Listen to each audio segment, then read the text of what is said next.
In the previous video, we talked about the 5 vulnerabilities, and I gave you all the documentation from Genesis 14. And what I'd like to do is go a little bit further into the practical side of these 5 vulnerabilities and connect this to Matthew 13. The parable of the sower.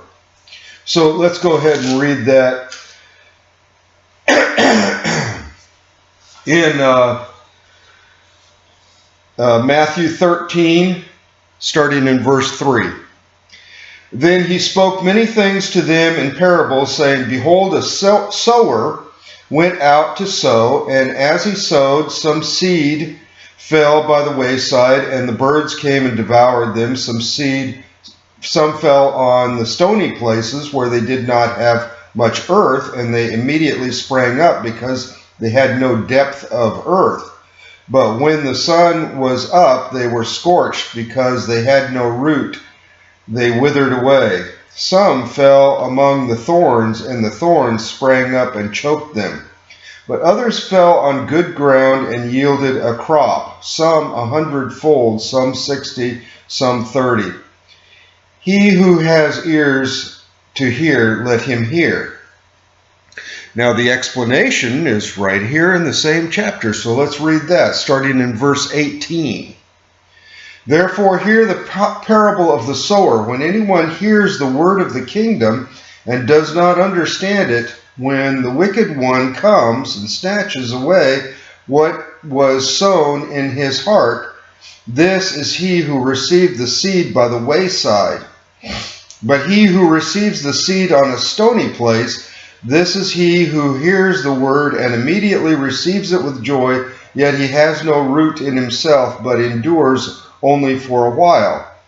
For when tribulation or persecution arises because of the word, immediately he stumbles. Now he who received seed among the thorns is he who hears the word, and the cares of this world and the deceitfulness of riches choke the word, and he becomes unfruitful. But he who received the seed on good ground is he who hears the word and understands it, who indeed bears fruit and produces, some 100-fold, some 60, some 30. So the first one, which is evil burning, that refers to temptation. And temptation can come from inside or from outside. If someone is trying to tempt you to do something wrong, then that's coming from the outside. The world has all kinds of advertisements to do wrong things around you. Or demons can be putting thoughts into your head to do wrong things. But in addition to all of that, we do that stuff ourselves. We get fixated on some thing that is wrong, and we keep thinking about it until we end up doing it. And that's not necessarily anything from the outside. That's just us. You know, we have problems. So the second one is built up evil and gathering to sell. So we're going to gather up our background, which is our evil tendencies, our tendencies towards sin. We're going to gather that up in order to sell it. In other words, we're going to gather it up in order to use it to get into sin. So those two together are the ones where the bird snatches it up. The word is trying to get to you, but you're so busy involved in whatever sin or temptation or tendency that you're involved in that you just kind of blow it off and go right on in. Okay? So this can be fixed by the traditions. If you're doing the traditions, then you're probably not going to have nearly as much time for this stuff. And you're going to be inputting good stuff, and so you're going to have this counteraction of tendency and temptation towards righteousness. The third one is hate father, man, and that refers to crime. That means that, and why is that? Because man away from God turns into violence. Okay, that's just the tendency. Why? Because you're not getting healed. If you're away from God, you're not getting love, you're not getting healed. All of this stuff is just building up, and that causes crime. And that can be from a criminal attacking you, or it can be from yourself. Okay, so let's think about that, because in the parable, it says that this person has no root. In other words, he's not growing. He's not spending time with God. He has recovered.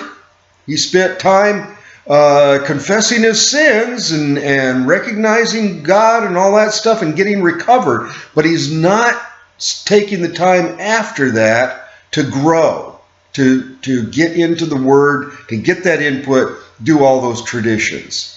Okay, so what's going to happen with this person? Well, this person isn't going to have that healing either, because he's not spending time with God. If you're not spending time with God, He can't do the work inside of you to heal you. And if you're not getting healed from the stuff that is heaped upon you from this world, then you're going to turn violent. And this is why you can see families with believers in them who are abusing each other because they're just not getting themselves taken care of, and so they are getting into a crime. But it also causes you to get into sin, prior to that also, because you're not having. You're not learning the things that you're supposed to be learning. You don't know what sin is, and so you're going to keep doing it. You're not learning the Torah, right? You're not learning how to overcome sin, so you're going to keep doing those things. And so all of that lack of growth is just going to cause one problem after the other. Okay, so the next one is swollen beauty. And this is the prosperity test. And in the parable of the sower, the seed that lands in the thorns can have two different problems. The first problem that it says is the cares of this world. And that's number 5, the slaves, swallowing little. So this is the adversity test. You have people are dumping on you to make you do stuff. The world is dumping on you, making you do stuff. You have all kinds of problems, and you're so busy thinking about your problems that you're not getting God. But those problems really aren't that bad. Okay, if you have a hurricane that hits you, right? You have a lot of problems here and there, but there's a lot of time when you're just sitting around doing nothing. What are you going to do during that time? Well, you can worry about the fact that you don't have a roof, or you can be growing. You have that choice, because there's nothing you can do about it right now. So you might as well get into the Bible and start growing. So this is an area that number 5 is adversity. And in most problems that you have, there's quite a bit of time where you can't do anything about it. And you could use that time to worry about it, or you can use that time to pray or read the Bible or do something with God. And if you choose to do something with God, then you're pushing all of that stuff away, and the thorns are not going to get you. Okay? We all have problems. We all have adversities, okay, from time to time. But we have to make God more important than those things. And He's greater than those things. So we can do that. The other one, the number 4, is the second item. He says the deceitfulness of riches. And that's talking about the prosperity test. So when you have good things going on, what are you going to do with that? Well, you're going to go goof off, right? Watch a movie, have fun, right? Instead of growing. That's time that you can use for growth. And if you're not using that prosperity time for growth, then you're going to have no growth, and you're going to be choked out by the prosperity. So these are 5 vulnerabilities that we all have to deal with. Now the enemy, he has these same vulnerabilities also.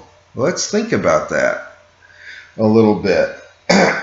The unbelievers, people who are potential converts, okay, they have temptations. What's that? Well, that's evangelists, people who are talking about the Bible and so forth to them. That's a temptation to them. Okay? That's a vulnerability.